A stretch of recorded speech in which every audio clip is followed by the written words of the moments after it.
Hello, everybody out there, and welcome to another episode of the Talk That Talk Show with me, Barry Holmes.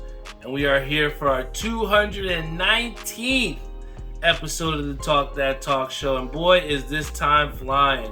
Want to give a big shout out to Angie tuning in on our Instagram live stream. I also want to give a big shout out to everybody else that's tuned in on our Facebook live stream as well as our YouTube live stream. But it's been an eventful week for sure, and I think that part of what made this week so eventful was it took a little bit of sacrifice. And I say that because first and foremost, one of the reasons why I'm in the good spot that I am is because I have a very productive and positive relationship with my girlfriend Doc. And one of the things that she does for me is she supports me in a lot of the things that I like to do. And one of the things that I like to do obviously is go to Mets games, go to whatever hat drops or the case may be. And she doesn't really complain much. So one of the things that I wanted to do for her was kind of do something that maybe she wanted to do. And I know that she had been saying for a long time how she wanted to go to a Yankee game.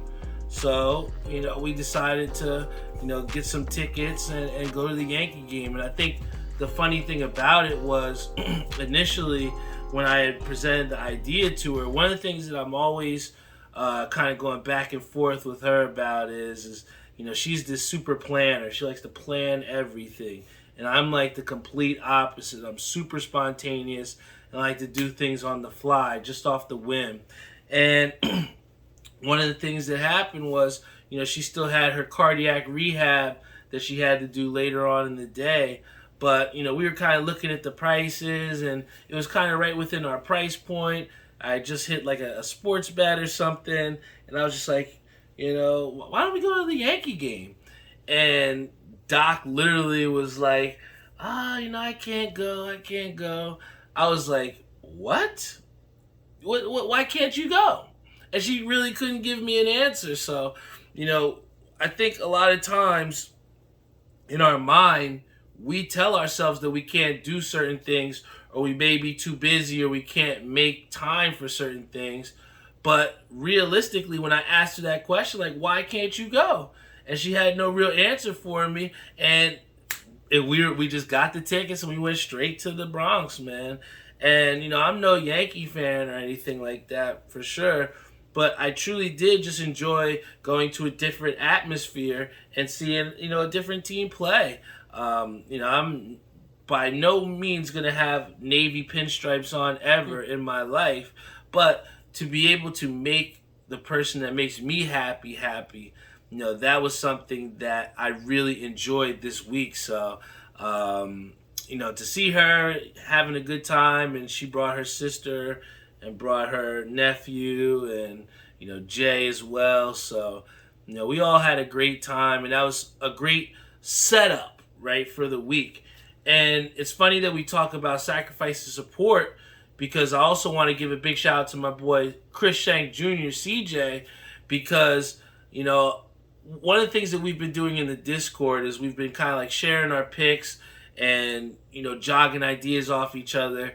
And we had one of the monumental moments where I had this really good parlay that I put in that hit for about $200.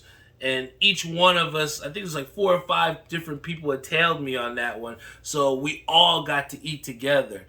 And that really was dope. But one of the things that what I said to CJ, we always talk about, tip, if you tail somebody, tip them.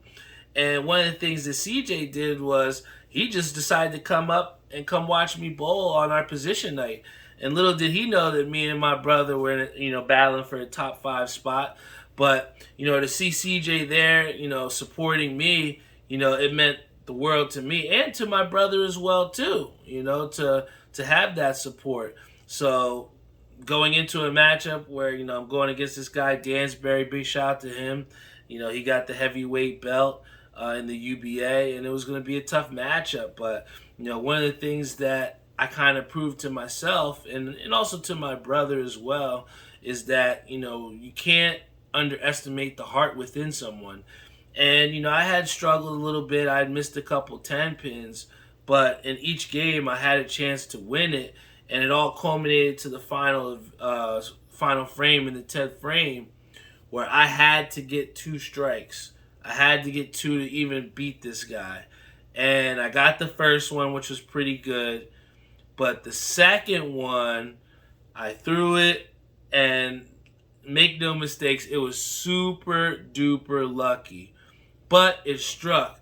And I think one of the things that kind of like showed me in a way is that, not always are things going to go your way.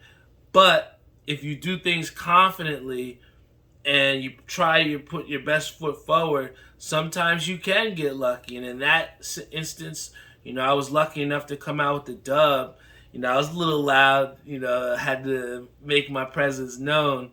But that was a great moment for me because, we talk about all these times with athletes and, not exactly having the best stuff. I mean, how many times have we seen, growing up, Kawhi Leonard, he didn't really have the best first half, but then he comes out and drops 25-30 to go bring him back in the game. So, I think that, with that situation that I experienced on Tuesday, it just showed me that no matter what's going on and whatever is happening, you got to try and find a way to dig it out and find an answer.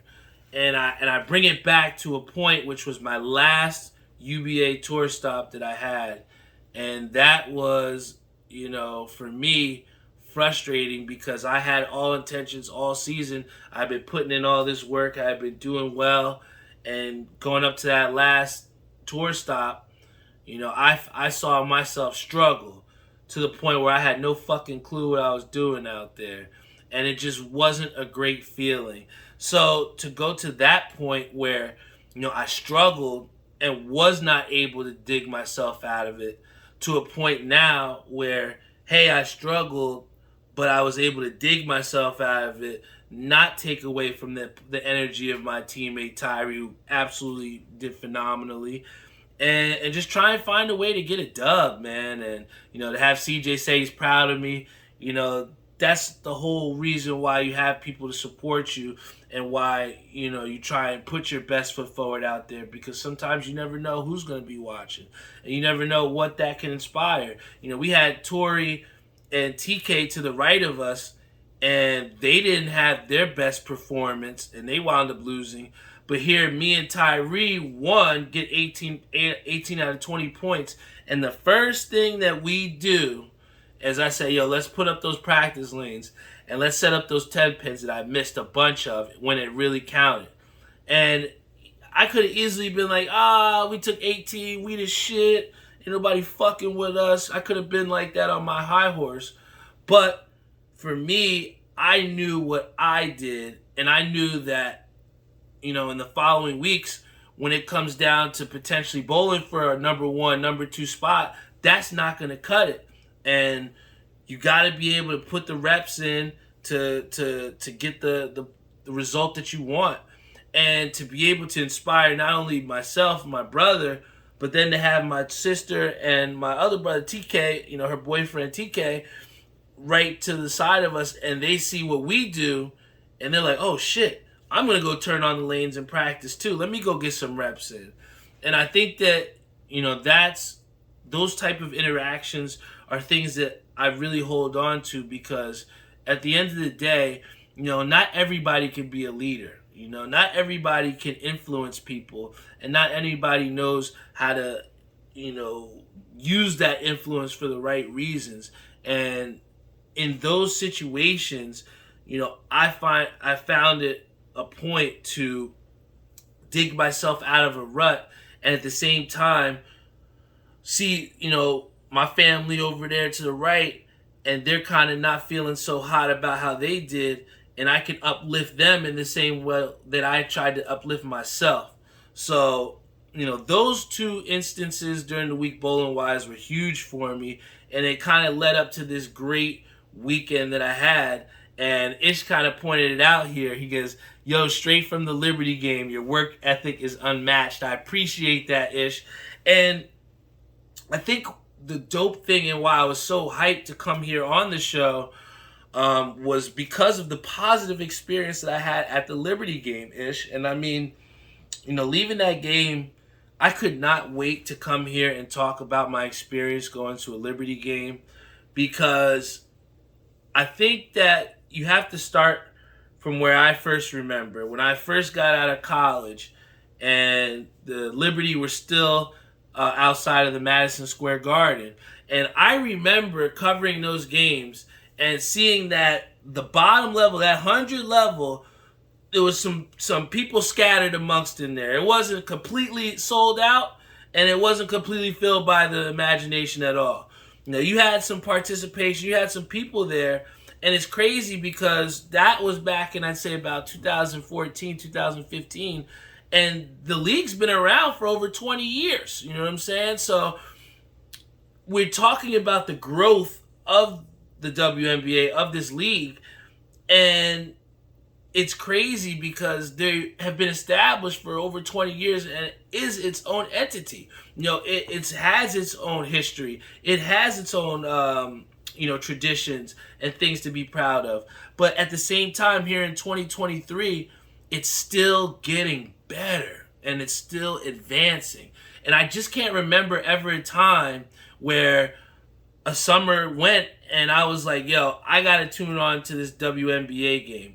And I can't remember the times where I look back in college and I can say, wow, they really got this girl, Caitlin Clark, who's coming up. I can't wait to see her ball next year. Or, oh, I can't wait to see Haley Van Leeth. That girl is lethal, So to be able to have this mainstream access to women's basketball, I think it is so important, and also just shows the growth and the magnitude of what these players are advancing in their talent. I mean, again, to go to this arena in the Barclays Center, which, like I said, at first I was upset because I know where I came from with the Liberty being in Madison Square Garden. But when you walk into the Barclays Center and when you truly see the amount of people that are supporting this basketball team, it had my girlfriend in awe, because one of the first things that she said was, I can't believe there's so many people here. And off the rip, it's tough because when you watch it on television, they don't really pan out so you can see the support. But I think that it was important for me to see that there is a tremendous amount of support in the WNBA, and it comes in all shapes, ways, sizes, forms, whatever, gay, straight, black, white, Asian. I saw so many different people supporting the New York Liberty, and that was really refreshing for me. And secondly, to not only see that, but to come to a competition where you see the New York Liberty go up against a Las Vegas Aces team that's only lost twice all year long. And when I tell you the quality of basketball that I saw in that game, even though they blew out the Las Vegas Aces, it was just excitement. You had Breanna Stewart, who came off of a turnover, sprinted down the court just to block a shot out of the air and go flying into the stands. It was incredible. And then to see Sabrina Ionescu, I picked the perfect jersey to get because she just could not miss. I mean, she had about, 6-7 3-point shots.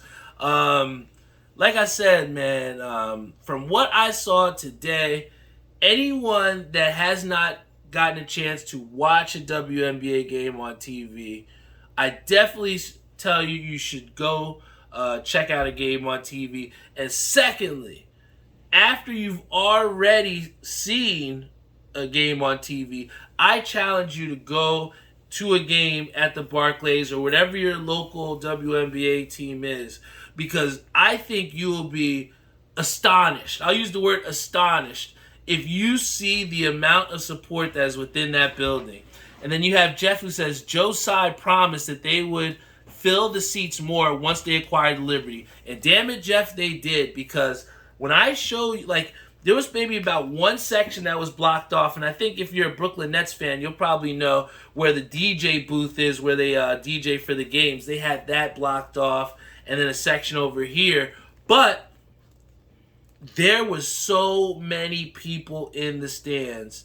And Jeff said that, Joe Tsai promised that they would fill in those seats. They definitely did, because at the end of the day, when we were going out and leaving the arena, we actually saw that we were a part of a record-setting number. This game that we went to tonight, there had never been a WNBA game with more in attendance at the Barclays Center than tonight.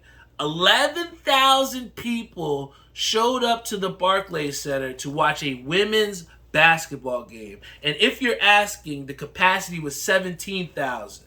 So even though you're 6,000 away from capacity, to go from, like I said, where I saw in Madison Square Garden, where just that bottom section, that right around the court, that bottom section, that was all that was filled. But when you go to that Barclays and you saw that 11,000 there, you felt every single three-pointer. And one of the other things that Doc had mentioned too was the in-between entertainment. I felt as though there was less gimmicky things like you may see at the Garden, or less of those half court shots that we see, and more of just the live entertainment. It was more of a vibe. I felt like at Madison Square Garden, at these other places or NBA games, they're trying to sell you different products, or it's different marketing strategies that you're getting thrown at constantly. When you were at the WNBA game, it just felt like a whole vibe. It didn't feel like they were trying to sell me anything. It was just here enjoying together and really rooting for this team. And one of the things that I initially was very critical of the WNBA about was the access or the ability for people that are men, maybe bigger men, smaller men, whatever men you want to talk about, but men to support in wearing and rocking merchandise for the WNBA. And one of the things that I saw when I went into the team store, because when you look online, it's a little bit difficult to gauge whether this shirt's going to look like a dress or whether it's going to look good on me, right? But when you go in there and you see that the sizes are unisex, and you see many different people going for that jersey and the different jerseys, the quality on one jersey. I mean, I had to go with this one because, the black with the it gave me that classic old school Liberty vibes. It was without question which one I had to go with. But again, to be a part of this transformation or this advancement of the WNBA, and to be around so many other unique people that are, supporting this, it just felt great, man. It was really, really a great time. And like I said, anyone else out there, if you have not gotten a chance, please definitely go check out a WNBA game. And if we're going to stick straight to the basketball, I mean, Sabrina Ionescu and Breanna Stewart are a lethal combo. When you talk about Vandersloot in there too, dishing the rock the way she does, Jonquel Jones rebounding, I mean, they're going to be a tough out. I think before this game, a lot of us thought that the Las Vegas Aces were a shoo-in to win the chip. I still think they're a shoo-in to win the chip, but what I think tonight showed us is that there are some tools and the things that are in place to beat the Aces. And one of the things with that starts is that you got to defend the ball. I mean, Chelsea Gray, one of the things that makes her so great for the Las Vegas Aces is the way she's able to penetrate and dish. And when you stop the penetration and don't allow for these women to go inside the paint and create opportunities for other females that can't create their own shots, that's where it becomes difficult. And that's where you saw the Aces become human. So, I think the blueprint is kind of out there. If you start and lead first with defense, it is possible to beat the Aces. But it took a perfect game from the Liberty tonight to beat the Aces by 40. And I just don't know when playoff time comes, can this be done 3 or 4 times? Isha, it's dope to hear people are coming to these games because people on the internet love to disrespect women's basketball because of the attendance. And that's the thing. I think that when you look at the things that are written on the internet, and if you don't experience it for yourself, I might have thought the same thing. When we came into the Barclays, we did not expect to see the amount of support that was out there. I did not expect to see 11,000 fans in attendance. And not just Liberty fans. There was some die-hard Aces fans in attendance. And again, that's what I'm talking about. The advancement of this sport in the right direction. And you have the females in place like Jewel Lloyd, like Arike Gumbawale, that will make sure that this sport goes to where it needs to be. So I am a proud recipient of a Sabrina Ionescu jersey. She definitely showed out for me today. Thank you so much, Sabrina. But, if you get a chance, check it out. Check out the WNBA. But one thing that I do want to talk about, and one thing that we got to bring up, if you have not done so already, go on YouTube or go on Google, whatever, and type in my boy Tim Anderson. Oh my goodness. What started out as a little bit of a scuffle at second base turned into something very, very devastating for my boy Tim Anderson. And this is the thing that I have to tell everybody. So to break it down for you, what happened, there was a double that was hit by Jose Ramirez. He's trying to slide into second base, and he makes it safely. But when Tim Anderson applied the tag, he kind of stood over him like he was tough, like he was gangster or something. And my boy Jose Ramirez did not take too kind to that. So I want to give a couple lessons out here, guys. Anytime you stick your finger in somebody's face like this, you better be ready to square up. 100%. Because that is so disrespectful to have your finger in someone's face like this, right? So initially, I gotta blame Jose Ramirez on this, because regardless of whether Tim Anderson was standing over him, when you put your hands in someone's face like that, that's like saying you ain't shit and you ain't gonna do shit. That's what that pretty much says. And then when Jose Ramirez does this, Tim Anderson accepts the invitation. He accepts the invitation to throw the hands. And we see both guys square up like this.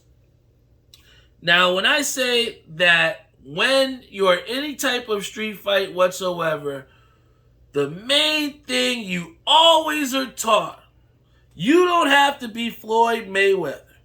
You don't have to be Bud Crawford. Damn it, you don't even have to be Jake Paul.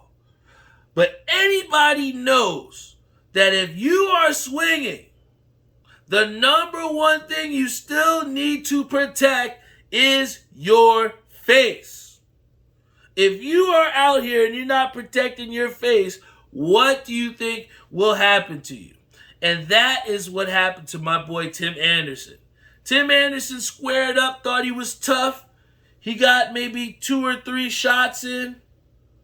But my boy Jose Ramirez, with his head down, looking at the grass, threw a punch all the way from the Dominican Republic to land right on Tim Anderson's chin and put him to sleep.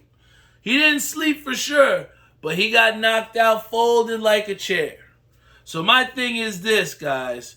If you are in a position where you want to present the hands, you better be ready to protect your face. Because if you don't protect your face, that is the first thing that someone's going to try and knock you out with. And that's not to say that Jose Ramirez is an MMA fighter. He plays on the Cleveland Guardians. And if you looked at the way he punched, he definitely is not a fighter. My man was looking like this and swinging for a prayer. And all I'm saying to you guys is this. Prayers do answer. They are answered. And my boy Jose Ramirez got a prayer answered with his right hand. So my point is this. Tim Anderson, why did you not guard your face, brother? Why?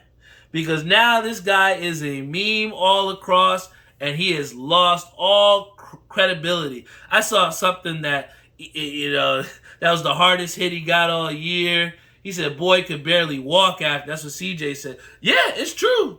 I've seen it so many times where a guy gets knocked out or they get punched, and when they come back to, they want to go and start fighting again. But you already lost, my brother. So, unfortunately, Tim Anderson represents every tough guy that you have probably seen in your life that has challenged you with the hands, And I think that, unfortunately, there are going to be people like Tim Anderson out there that might test your gangster. But the one thing that I can try and give you guys as advice, I'm never going to promote fighting. I'm too old for that shit. But if someone is going to try and present you the hands, please, guys, defend your face. Alright? This is the money maker. I get this messed up, Doc might not want to go to bed with me. I don't know. So, you keep your face right. So, anybody, if you're in any type of situation, protect your face, please. Carl, tell them. My boy Tim Anderson, he does not know how to fight. And he's got to keep his hands up, man. And not to, bring it back to fighting again, but I am sick and tired of seeing Jake Paul fight these MMA fighters. If you are tired of it too, please put your hand up, man, please. Because we have seen enough of him beating up on these 35-plus old guys, all right? Now, I know I'm getting up there too, but I'm not trying to get into the boxing ring with a guy 10 times younger than me, all right? I'm not getting paid to go out here and put my life on the line in the boxing ring, right? But all I'm saying to you is this. If you are Jake Paul and you're professing yourself as someone that's so dedicated to the sport, then how can you continue to be accepting of mediocre or lack of opposition, And it's a disservice to anyone that bought that fight to think that they got some sort of entertainment. Nobody wants to see Nate Diaz going like this and clowning around. We're in a boxing match. You paid $60 for this match, and you want to see this dude play around? The novelty has worn off. And I wasn't even going to talk about this on the show, but I just think that if someone hears me, if this podcast means anything, or if it can go anywhere, please, someone tell Jake Paul, I'm done. I'm tired of watching it. I didn't even watch the whole fight. I think I watched like 2 or 3 rounds. But the novelty has worn off, right? It's like the one girl that you're sneaking around with a little bit, and after a while, it just gets a little bit tired, and you're like, I'm done with that, And that's how I feel about Jake Paul fighting these MMA fighters. If I see another fight, it better be that Tommy Fury rematch, all right? It better be someone that has some sort of boxing background, all right? Not an old washed-up MMA fighter. Not Anderson Silva. I don't want to see him fighting Cowboy Cerrone 2 weeks from now, See someone fight some good competition. Because right now, it looks like Jake Paul is fighting on like All Pro and not on All Madden, if that makes sense. You know what I'm saying? So we have Ishi said he only fight old UFC fighters. This is why I will never buy his pay-per-view. I have to agree, bro. And to this day, now, this Bud Crawford, Errol Spence of this year, that would be the fight of the year. And to see something like that followed up with something so minuscule as this comedic boxing exhibition that we've seen, I want to see something better. So that's the only thing that is a little bit difficult with boxing. The time in between the quality fights is too much. So let's see if we can get... before I see Jake Paul get into the ring again, make sure you set up that Boots Ennis and Bud Crawford fight first. Let's see that before anything else, right?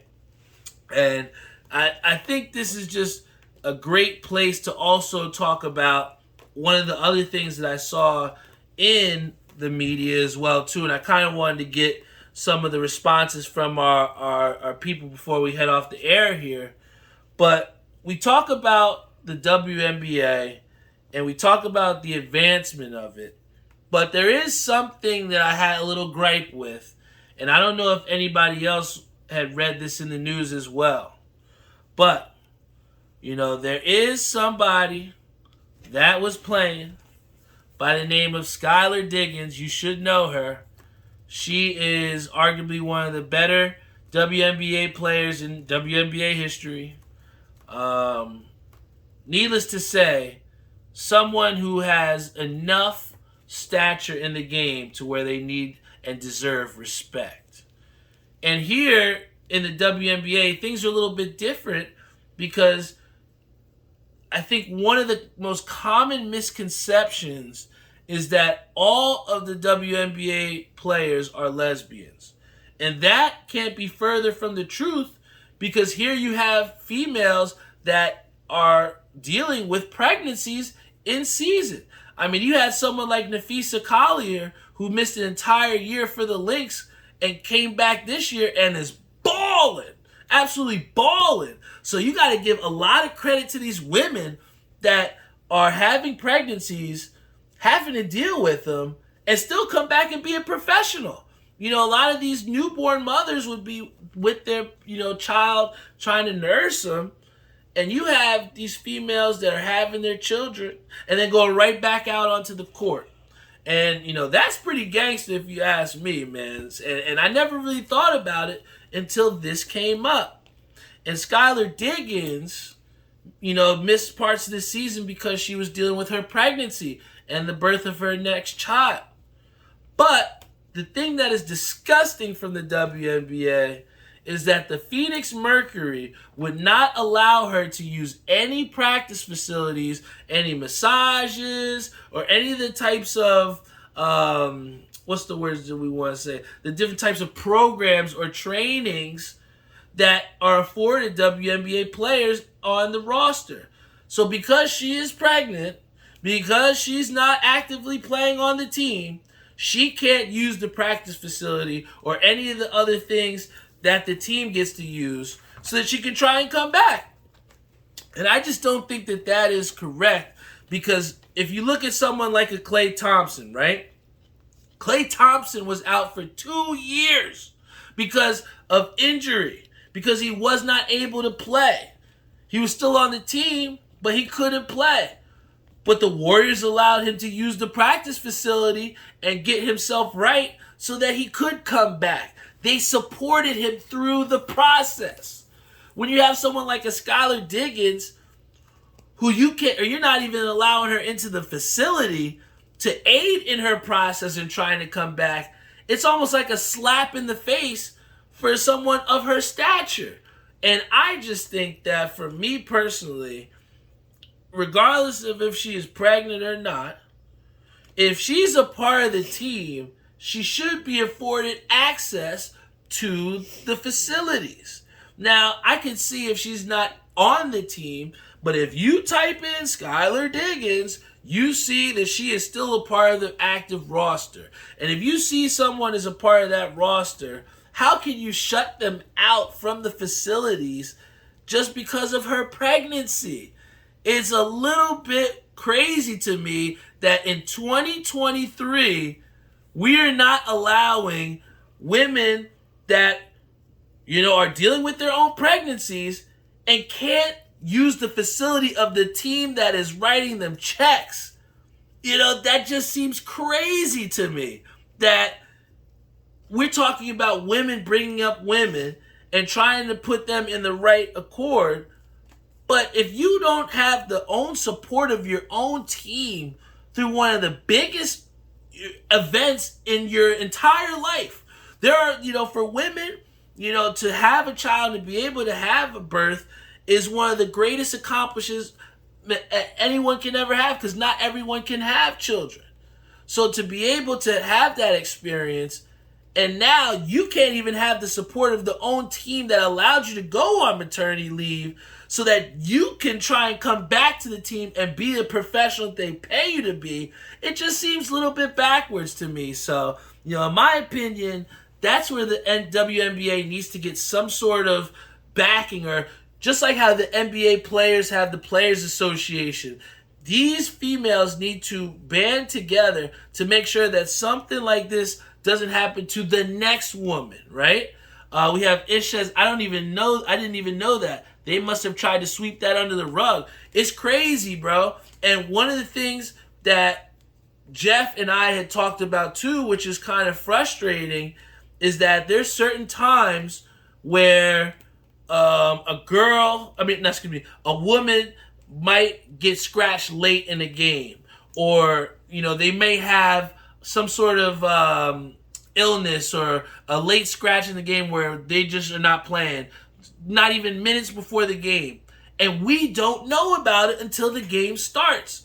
And that's what is frustrating, because in the NBA you have so much access. You have the Shams, you have all the different reporters in the world that if something happens, almost instantaneously we find this out. If something happens in the WNBA, we're not finding it out as instantaneous. The girl who got hurt yesterday, who got hit in the neck and was sitting out who didn't move for a good 15 minutes, we had no idea what happened to her until the following day. Something like what happened with Hamlin, where he got hit in the chest and passed out on the field. We knew instantly updates about what was going on, how he went. He went to the hospital? Was he okay? But someone like this on the WNBA scale, where she doesn't move for 15 minutes and we don't even know what happens until the following day. It just speaks to Ish's point of he didn't even know about something like this happening with Skylar Diggins, because the main, things that are happening with the WNBA and some of the nuances of things that we're not exactly, happy about, they're not brought to the forefront as quickly as in mainstream sports. So that's one of the things that hopefully changes for the WNBA as well too. Give these women that are dealing with their pregnancy still access to the facilities, even though they're not with the team actively, because that is what's aiding them to get you back to the team as quickly as possible. You shut these women out and you're going to lose them. And it just doesn't seem right that on the men's side of things, if you have guys that are dealing with injuries and they still get the support from their franchises, but women, on the other hand, even though it's not an injury that you have a pregnancy, it's still something that is a part of the WNBA that has to be dealt with. And to not get the support from these franchises for females that are putting their lives on the line, sacrificing. We talk about sacrifice. They're sacrificing a lot. And to not get the support to where you can't even use facilities. If you don't see that there's something wrong with that, then I don't know how much else I can tell you guys. But this is the Talk That Talk show. 38 solid minutes of content. Like my boy Ishabad Crane says, we got the best, hardest work ethic in the game, because fresh out of a WNBA game, I came to give you guys what's on my mind. And that's what's important to me. To have someone like TK who comments, this should be something negotiated in contracts too. This is a natural event in most women's life for them. To not have a plan is insane. Which is true. You know what I'm saying? So I think TK is on the right track there too. If we can maybe put some negotiations in the contract there, I think that'll definitely help out and try and aid to where there's some clarity. Because if you look at that and just look at the facts and what we've seen, there is just a lack of clarity in why things are happening. And I think that it's definitely something that needs to be brought some attention to. But this is the Talk That Talk show, guys. I love that we can come on here and talk about some things out of the box. I mean, anybody can look at numbers and say, oh, this guy will hit a home run, or oh, this team is better than this one.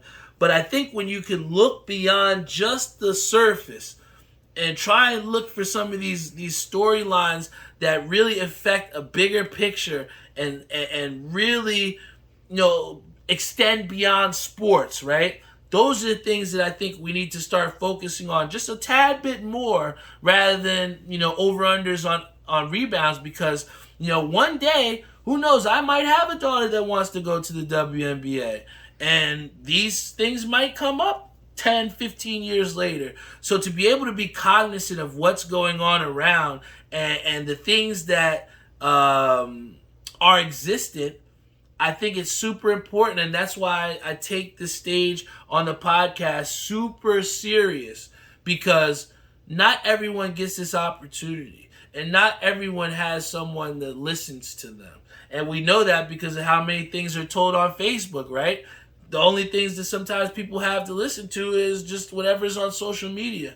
So just the fact that I have people that consistently tune into this show and listen to what I have to say means the world to me, because if you all can take a look and think about something a little bit differently, then I've done my job here on the Talk That Talk show. Last thing that TK says, exactly. Most companies have maternity leave and whatnot. WNBA needs to do better. I 100% agree, TK. And because I tell you what, they did a little bit better with this unisex jersey because it ain't fitting like a dress. But yo, guys, I love you all. Thank you so much for tuning in. I am the happiest person in my Liberty jersey, but you guys got a lot of content to tune into here. If you have a friend that has not listened to this podcast, please tell them they can tune in on Facebook, on YouTube, on Spotify, Google Podcasts, Apple Podcasts, iHeartRadio, Stitcher, you name it. We're on all streaming platforms. You can also check us out at TalkThatTalkShow.com for any latest info, pictures. You can look up the YouTube video directly off the website. Also, one of the things that we had to do, we had to pay for the domain. So, in doing so, we're going to be trying to do a couple different fundraisers within this next couple months to try and recoup some of that and make sure that a website is still out there. To make sure that we're still streaming this podcast every single day so that anyone can access this. So there's going to be a lot of different things on the horizon to try and stay creative and get some funding to keep this show alive, man. Because, for a lot of people outside of myself, this show means something. It is the consistency or the example of consistency that sometimes some people need to give themselves a push to go in the right direction. So if I can continue to do that with this podcast, I'm going to do it with my whole heart. So thank you guys so much for tuning in. I love you all, and I will see you all next week.